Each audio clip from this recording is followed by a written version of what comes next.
Britt wakes up at the Five Poppies with a hangover, which she blames on Jason. Britt gets dressed and receives a furious call from Pascal, who orders her to report to work at the lab.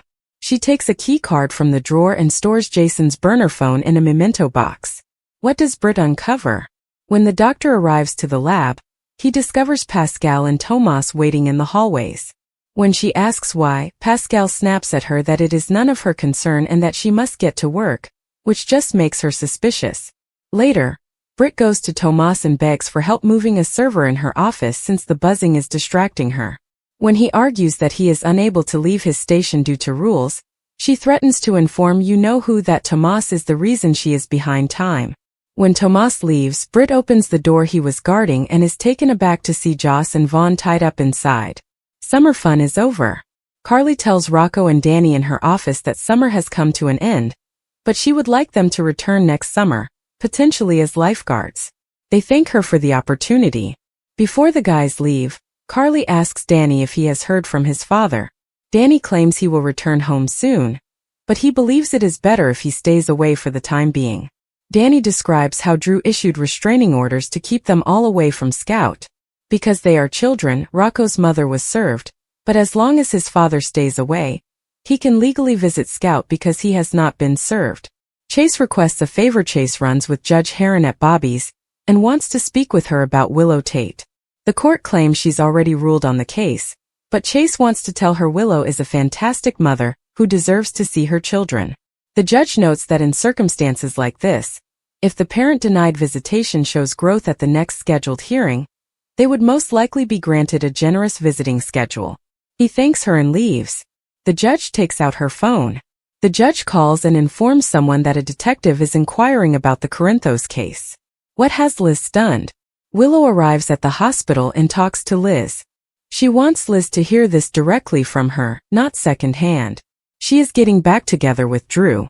Willow and Liz enter the break room, and Liz is taken aback, reminding her that Drew is the reason she lost her children. Liz wonders if she still loves Drew. Willow answers yes, no, and she doesn't know. All she knows is that he can help her get her children back for good. Willow informs her about Drew's power, especially how he stretched across the Atlantic to prevent her from meeting Michael in Germany. She claims Drew always gets what he wants, and she wants her children back. Liz inquires whether Drew will keep her children away from Michael if she regains custody. Willow confirms that she will. Liz warns Willow that she's selling her soul. Willow maintains she knows who Drew is and who she is working with, but she is willing to mortgage her soul for her children. Liz tries to persuade her that she doesn't need Drew to get her children back because she is sufficient on her own. Willow believes Drew is her best option, and she does not have a choice. Will Trina find the answers she seeks? In Portia's office, she and Isaiah start removing each other's clothes and eventually have sex on her office sofa. After they dress, Isaiah says he did not plan this. She didn't either, as the majority of her schemes failed. She picks up her wedding ring from the floor and has no remorse. However, that should not have happened here because she is his supervisor. That's when Trina breaks in. Trina needs to talk to her mother, so Isaiah leaves them. Trina explains that she needs answers as to why she and her father have been feuding with Drew for months. Portia says, "It all comes back to you."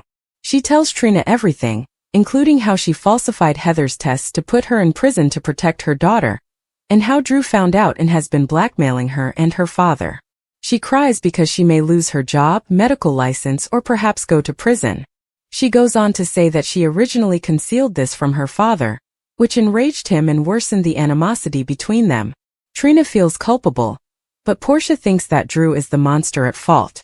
Trina is relieved to finally know the truth, and she and her mother embrace. Kai discovers the truth in Drew's office.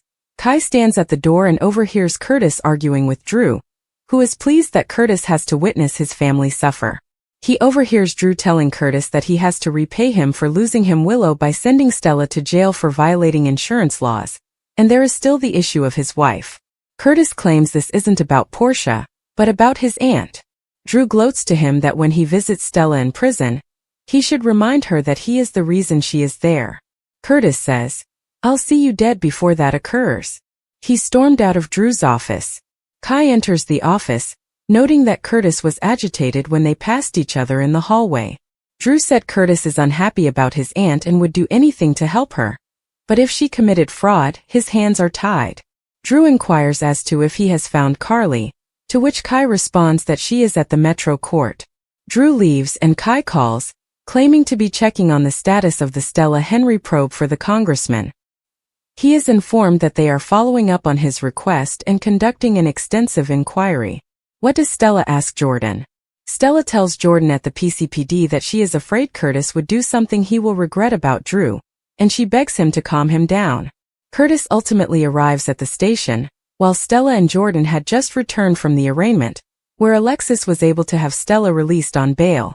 Curtis goes to post bail, and Jordan tries to speak with him. Curtis knows what she'll say. He should let it go, but Drew will never let it go. Drew asks Carly to do what? Back in Carly's office, she tells the lads that meeting Scout is a mistake, and Drew will just use it against them. When Drew comes, Danny asks why he served papers to Rocco. Drew claims that wherever Danny goes, Rocco goes. Rocco cries, "We are her brothers." Drew points out that Danny is only half, whereas Rocco is nothing. Carly shouts at Drew, telling him to back off when he threatens to press charges against Danny.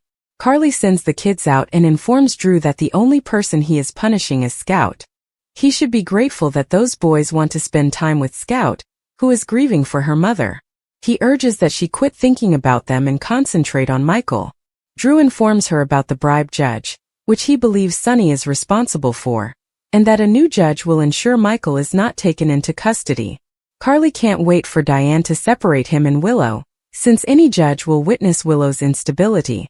Drew firmly advises her to persuade Michael to accept the arrangement he offered him, since it is the last option she and Michael have to stay in Wiley and Amelia's life. In the show's last moments at the Five Poppies, Joss tells Britt that they need her help getting out of here.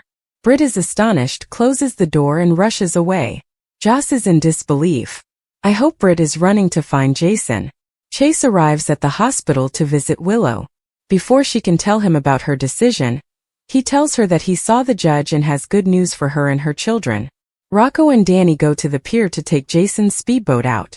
Suddenly, Raku notices a body lying in the sea. It's a woman floating face down, and her blouse clearly identifies her as the judge. An enraged Trina comes at Drew's office. Kai claims he is not present before telling her that he has become aware of Drew's true nature. He feels foolish for not listening to her earlier and swears to do anything to make amends to her and her parents. She's glad since she needs his assistance. At the station, Jordan begs Curtis not to let Drew jeopardize him and his family anymore. Curtis says it's too late and storms out. Isaiah visits Portia in her office to see how she is doing. She explains to Trina that everything is now out in the open, and the secrets have been revealed. He holds her hand and apologizes for making her day difficult, but she tells him he did not. She claims her marriage was ruined long ago, and it was all Drew's fault. TSK Portia, you're still not accepting some of the blame for what you did. Drew gloats to Carly in her office about what he did to Stella, which she should take as a preview of what he will do to Michael. Liz enters just as Carly warns Drew that if he trespasses with Michael, she would kill him.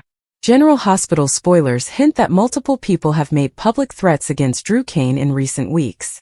Carly Spencer, Michael Corinthos and Alexis Davis have just been overheard making threats on Drew's life. When this occurs, it almost always leads to a murder, or at least an attempted murder. Drew Kane has many enemies, but these are just a few of the people who want him dead. Nina Reeves, Curtis Ashford, Portia Robinson, and even Martin Gray have diverse reasons to dislike the congressman. And now it appears like someone is preparing to make an attempt on Drew's life. If there is an attempt on Drew's life, the police will have a difficult task. Anna Devane will most likely have to handle the probe herself. Michael Corinthos will most likely be the primary suspect. Given Drew's antipathy toward Michael, Michael is likely to emerge as the major suspect. It won't help matters since Drew recently provoked Michael into striking him at the Metro Court. Michael also killed Claudia Zachara, so it's understandable that the cops will focus on him first. However, Michael is likely to be innocent, and the genuine offender will be someone else entirely. Alexis may be the center of attention at that point. Corinthos Davis covers up Ava's attack on Rick Lansing. In fact, Rick is now bound and gagged in Alexis' basement. If Alexis happens to be with Rick when Drew is attacked, she will be unable to give an alibi. General Hospital spoilers. Alexis cannot reveal her alibi when Drew is attacked. If this is the true, Alexis may face jail time again for a crime she did not commit. What are your thoughts? Is there going to be an attempt on Drew's life? Could Michael really kill Drew? How can Alexis establish an alibi if she was with Rick when Drew was attacked? Anything can happen in Port Charles, so tune in to General Hospital, which airs weekdays on ABC. And don't forget to come back here on a regular basis for all the latest General Hospital news, information, and spoilers. Carly's hands trembled as she paced across her darkly lit kitchen, her chest rising and falling fast as every aspect of her life appeared to be unraveling. The information she had just learned about Drew was eating her alive, chewing at her sanity until she could not breathe. Curtis had called her less than an hour earlier, his voice shrill and unsteady, conveying the weight of someone who had been pushed to his limit. He wanted Drew to be quiet for good. Carly initially assumed Curtis was kidding, but when she heard the uncontrolled wrath in his tone, she realized how close he was to firing the trigger himself. She slid into one of the wooden chairs at the kitchen table, grasping the edge so tightly that her knuckles became white. Drew had always been the man she could rely on, but lately he'd been moving like a shadow in the dark, making agreements no one could track down, manipulating everyone who trusted him, and building traps that appeared to tighten around everyone. Carly hoped she could get through to him, that confronting him directly would allow her to peel away whatever had transformed him into someone unrecognizable. But deep down she knew better. Drew was no longer playing a game. He was simply surviving. Meanwhile, Curtis stood alone in his club, his glass wobbling slightly as the ice clinked against the rim. He couldn't get Drew's voice out of his head. The threats, the manipulation, the way Drew pushed him into situations no man should be forced into. Curtis had attempted for weeks to de-escalate the situation, but Drew refused to let up. Every move he took sent a shockwave through Port Charles, and it wasn't just Curtis' marriage or his business at stake. Lives were being shattered, and Curtis couldn't shake the thought that the next life lost would be on his conscience if he didn't take action. Carly arrived at the club later that night, her heart racing as she entered the back room where Curtis was waiting. The two of them locked eyes, and she understood what he was thinking without saying anything. They were both at the same perilous crossroads and there was no way back. Curtis poured her a drink she hadn't requested, his quiet thick with a reality neither of them wanted to admit aloud. Eventually she shattered it. "You're serious about this?" she said quietly, her voice scratchy and shaky. Curtis nodded once, slowly and deliberately. "I'm done watching him destroy everyone around us," he told me. "If Drew wants war, he'll get it." Carly gulped hard, the words twisting like knives in her chest. The prospect of taking Drew's life, the guy who had once stood by her and saved her more than once, was nearly too much to bear. But then she remembered everything she'd discovered in the last few days. How he'd manipulated Michael, the falsehoods he'd told Willow, and how he'd purposefully destroyed Sonny's operations, bringing turmoil into every aspect of their life. And now with Curtis' latest betrayal, Carly realizes there may be no other way out. Curtis' phone buzzed on the table as she was about to react. He snatched it swiftly, looking at the screen, and his face grew pale. "You're not going to believe this," he said, his voice tight with surprise. Carly leant forward, her tummy squeezing as he read the message aloud. "They found a body," he added gently, "pulled from the Port Charles River." The words hung in the air like a storm cloud about to burst. Carly froze, her mind racing through every possible scenario. But she knew deep down that this wasn't going to be a simple drowning. In Port Charles, nothing ever existed. When the name was revealed moments later, her blood ran cold. It wasn't just anyone. It was someone close enough to Drew to shake the ground beneath him. Carly could feel in her bones that the ripple effect of this death would tear the city apart. Whoever was behind it had delivered a message, and Drew's failure to take it seriously would result in more bodies, blood, and broken lives. Later that night, Drew stood at the docks, peering out into the dark seas, where the currents carried more secrets than anyone dared to count. The flashing red and blue lights reflected off the surface as officers worked behind him to gather the last pieces of the crime scene. He clenched his teeth, reluctant to let anyone see the turmoil growing within him. Whoever did this didn't simply violate a line. They set fire to it. Drew, with all his cold calculating and meticulous planning, was now recognizing he might be losing control. Carly discovered him standing there, like a shadow among shadows. She approached cautiously, her breath unsteady, aware that one incorrect word could set off an explosion that neither of them could escape. He didn't turn to face her, but he was aware she was there. "You think this is about me," Drew said, his voice low and fierce. "But you're wrong." Carly hesitated, trying to keep her voice calm. "Do not play games with me, Drew. Whoever is behind this, they're coming for you next." He turned, his countenance hard as stone, and his eyes darker than she'd ever seen. "Or maybe I'm coming for them first," he said quietly, the menace wrapping about him like smoke. However, as the hours passed and more information became available, Carly began to piece together a terrifying pattern. This did not happen at random.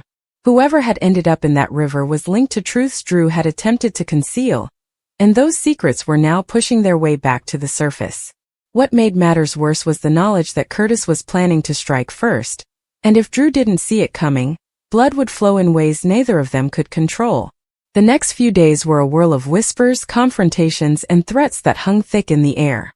Curtis put plans into action behind closed doors, manipulating strings Carly had no idea existed. At the same time, Drew began moving with a stealthy efficiency that alarmed everyone. No one knew who he trusted, if anyone, and the ambiguity made Port Charles feel more deadly than ever. By the fourth day's sunset, tension had reached a breaking point. The river had already claimed one victim, and everyone knew it would not be the last unless something changed. Carly sat alone in her living room, staring out the window as rain gently tapped against the glass, attempting to calm the storm within her thoughts. She reflected on Drew and Curtis, as well as the decisions she had made and was going to make. And deep down, she knew something she couldn't speak aloud. Whatever occurred next would change everything. Curtis loaded his gun somewhere across town, his expression severe and determined. He refused to wait much longer. He'd offered Drew numerous opportunities to halt, and now that someone was dead in the Port Charles River, the cost of procrastination was too high. Drew had crossed a line that Curtis could not ignore. Drew understood it as well, even in the darkness of his own thoughts. Someone was after him, and they had already made their move, so he had no choice but to strike back. The river had swallowed its first secret, but this would not be the last. Port Charles was ready to erupt, and there would be no turning back. Alexis sat in her darkly lit living room, her hands quivering as she grasped the glass of wine she'd poured about 20 minutes earlier but hadn't tasted. The silence inside the house was loud, even oppressive, as each second dragged longer than the last. Her phone sat face down on the coffee table, vibrating with new messages and missed calls that she lacked the nerve to answer. Drew's attack had spread like wildfire around Port Charles, and everyone wanted answers, which she couldn't provide, even if her life relied on it. She repeated the night in her thoughts, every detail engraved with terrible precision. She remembered everything, the sounds, the shadows, and the tension in the air. What haunted her the most wasn't Drew's unexpected collapse, the frantic drive to the hospital, or the doctor's whispers about his severe condition. It was the secret she was hiding, one so devastating that if she exposed it, everything she had worked so hard to repair would crumble in an instant. Her alibi may absolve her of suspicion, but exposing it would expose something, and someone she had pledged to protect. The knock on the door startled her, snapping her out of her reverie. For a brief moment, her impulse was to disregard it, but she knew better. Port Charles was not about to let her hide. When she answered the door, she was confronted by Sam's concerned expression and her daughter's big, wondering eyes. "Mom, are you all right?" Sam's voice was quiet, but there was desperation underlying it. "I have been calling you. Everyone is discussing what happened to Drew. They're saying—" "I know," Alexis interrupted, her tone harsh as she moved aside to allow Sam in. She shut the door behind her and leaned against it for support. "I know what they're saying." Sam regarded her intently, her face tinged with skepticism. "You were with him last night, right? Just tell me what happened." Alexis hesitated, her throat tightening as if invisible hands were choking her words. She wanted to explain and let Sam in, but the truth was entwined in a web she couldn't untangle without ruining more lives. "I can't," she eventually murmured. Can't you? Sam's brows furrowed, her perplexity intensifying. Mom, the cops are already looking into this. They'll start asking inquiries if they haven't already. If you know anything, you must tell them. However, Alexis shook her head forcefully, her voice quivering as she stated, No, Sam. I cannot. You do not comprehend. If I reveal where I was, everything changes. For all of us. The silence that followed was oppressive, and Sam, recognizing that pushing any farther would lead nowhere, changed gears. Then at least tell me this, she asked cautiously. Do you believe someone was attempting to kill Drew? Alexis paused again, but this time her silence was more powerful than any words. Meanwhile, at the hospital, mayhem was brewing. Drew's condition had deteriorated, and physicians were struggling to keep him stable. Carly stood outside the ICU, her arms tightly wrapped around herself, her eyes red with tears. Sonny arrived shortly later, his usual calm attitude overtaken by a barely contained rage. Where is Alexis? Sonny demanded, searching the corridor like a wolf on the prowl. Home, Carly said quietly. Or at least that's what Sam said. Sonny's jaw stiffened. She was with Drew before this occurred. She knows something.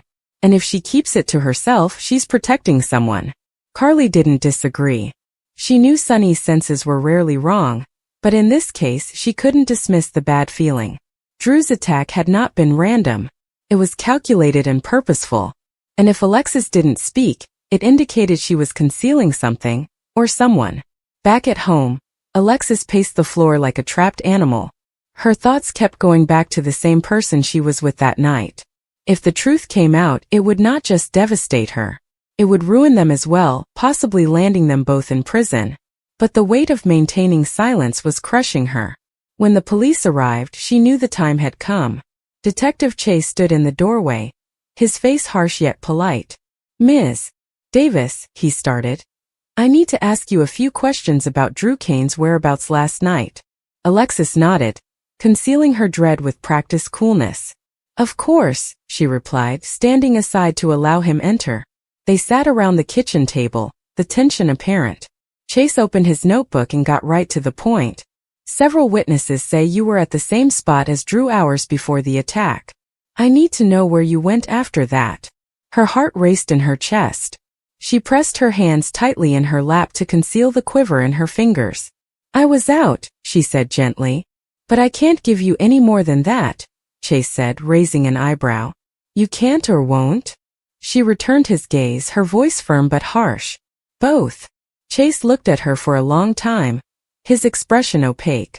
Finally, he reclined back in his seat. You see how this looks, right? You refuse to provide an alibi. The timing. The vicinity. I'm trying to assist you, but if you keep ignoring me, you'll only make yourself seem bad. Alexis gulped hard but did not answer. She could not. After Chase left, the walls appeared to press in on her. She knew the investigation would eventually turn on her, and without an alibi, she was just as much of a suspect as anyone else. But she also realized that the reality, the real truth, would be even worse than their current suspicions about her. Later that night, she got an SMS from an unknown number. The message was brief but chilling. Keep quiet or Drew won't be the last. As she stared at the computer, her hands trembled uncontrollably. Somebody knew where she had been that night. Someone knew what she was hiding. And now they were threatening her to be silent, or else. Sam returned later, more demanding this time. Mom, you're scaring me, she whispered, her voice shaking. If you know who did this, you must say something. Alexis turned to her, tears streaming in her eyes, and said, You don't understand, Sam. If I speak, everything comes apart. And it won't just be me who pays the price. Sam glanced at her, conflicted and desperate, but she didn't push any further. She embraced her mother closely, anticipating the impending storm but unable to stop it. The next morning offered no comfort. Reporters gathered outside Alexis' house, shouting questions and flashing cameras, while social media erupted with hypotheses and accusations. Some depicted her as Drew's hidden lover, while others saw her as his nemesis. No one knew the truth, but each crazy story tightened the noose around her. Drew's condition remained critical while in the hospital. He hadn't awoke yet, and the doctors weren't sure when or if he would. The ambiguity exacerbated the situation. If Drew awoke, he could tell them what had occurred. But if he didn't, suspicion would fall on Alexis like a stain she couldn't remove. Sunny and Carly met in the hospital chapel, away from curious ears. "I think Alexis knows more than she's saying," Sunny acknowledged, scratching his temples. "And if she's protecting someone, they're dangerous." Carly nodded solemnly.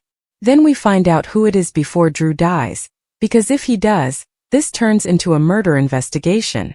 Alexis, meanwhile, remained alone in her darkened living room, staring blankly at the untouched glass of wine remaining on the table. The weight of the secret suffocated her, yet the dread outweighed the guilt. She understood that one incorrect move, one slip of the tongue, could end not only her life but the lives of those she cared about. And she couldn't ignore the feeling that the person who had attacked Drew wasn't done yet. Her phone buzzed again, and another anonymous message appeared on the screen. "Time is running out, Alexis. Choose wisely." She understood she wasn't simply keeping an alibi. She was trapped in the middle of a perilous game, one she had not agreed to play but couldn't get out of. Her quiet was no longer solely for her own protection. It was about surviving. Alexis slept little that night, the echoes of anonymous threats nagging at her from the shadows. She flinched at every creak in the house and rustle of the wind outside. She kept checking her phone, hoping for a message that would explain everything, but dreading each vibration, scared of what might happen next. Her thoughts turned to Drew, laying in the ICU battling for his life, and the secret she couldn't bring herself to divulge. If he awoke, maybe all of this would be over. If he didn't, she'd be left to bear the weight alone. The next morning, Sam returned, this time with Christina. Christina was enraged, her frustration spilling up. "Mom, whatever this is, you must come clean. The cops are circling, Sunny is digging, and Carly is whispering to anyone who would hear. If you don't say anything soon, they'll make the decision for you." Alexis shook her head, her voice low and strained. "You do not comprehend. If I give them my alibi, I'm not only exposing myself, I'm also putting someone else in jeopardy." Christina froze, exchanging a concerned look with Sam. For the first time, they knew the truth was harsher than they had imagined, and Alexis was running out of time. "Only the good kind," she said, and his chuckle was deep and rich, making her heart skip. They walked through the museum together, their shoulders brushing as they paused to view a particularly striking piece. A swirl of blues and golds that appeared to pulse with energy. Isaiah's hand touched the small of her back, a gentle but possessive move that made her heart race. As the night progressed, their discussion flowed naturally, alternating between art, dreams, and playful banter that felt like foreplay. Portia found herself opening up in unexpected ways, telling him about her youth sketching in her grandmother's garden and her dread of failure, which kept her from picking up a paintbrush.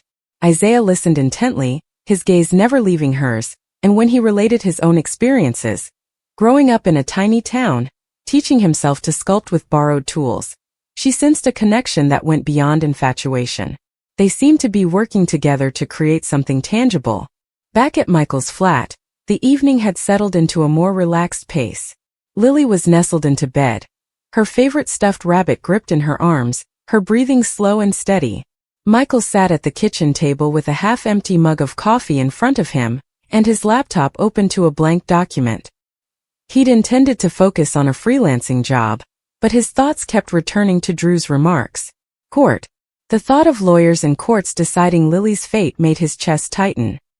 He'd always prided himself on being the calm one, capable of handling anything, but this was too much. He rubbed his fingers across his face, attempting to force the horror away. The doorbell rang, frightening him. He looked at the clock, nearly 9. It was too late for a delivery, and his buddies knew not to show up uninvited. He opened the door to see Portia, her coat slung over one arm, her face a mix of concern and determination. "I heard what happened," she announced, entering without waiting for an invitation. Michael had texted her earlier, a brief ranting session over Drew's demand, and now she was there, her presence a calming force in the jumble of his thoughts. "He's not taking her," Michael replied, his voice hoarse as he shut the door behind her. Portia placed her coat on the back of a chair and turned to face him, her dark eyes unwavering. "He won't," she stated confidently. "You're a terrific father, Michael. Any judge would notice that." However, you must approach this with caution. Get a lawyer and construct your case. Don't allow him bully you into anything. Her remarks were practical, yet they had a loving tone to them, reminding him that he was not alone. Portia had been his best friend since college, seeing him through all of his highs and lows, and her loyalty was now a lifeline. They sat on the couch and Michael told her everything. The disagreement, Drew's warning, and the worry that had been plaguing him since.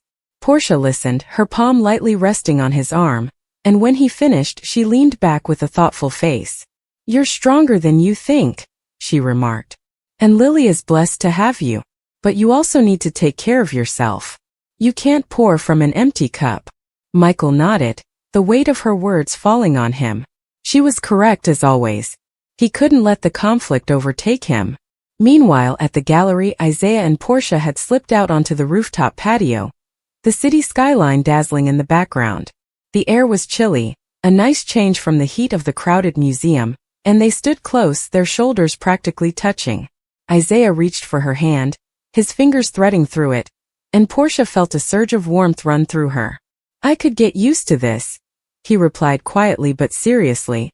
She stared up at him, her pulse hammering, and for a little minute, she allowed herself to envisage a future in which nights like these were the norm, and she didn't have to guard her heart as hard.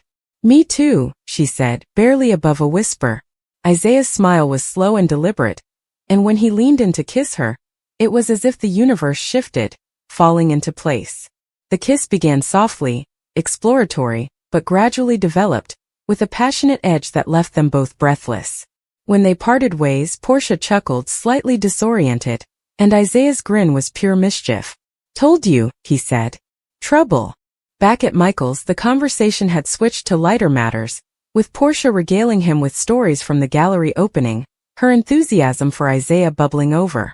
Michael listened, a little smile pulling on his lips despite the weight in his chest. Her pleasure was contagious, a reminder that life continues even in the middle of conflict.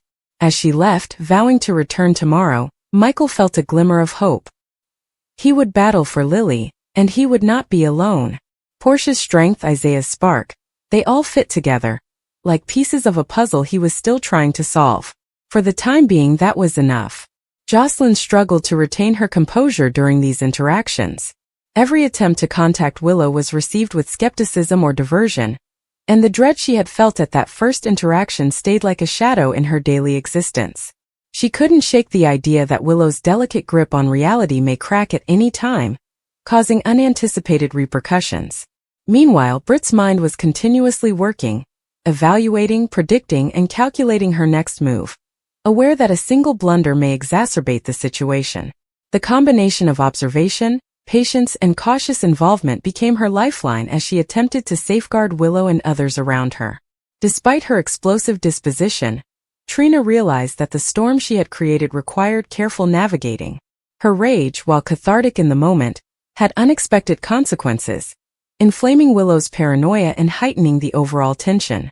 She found herself balancing voicing her feelings and unintentionally fueling the pandemonium, aware that her every word and gesture suddenly had serious ramifications.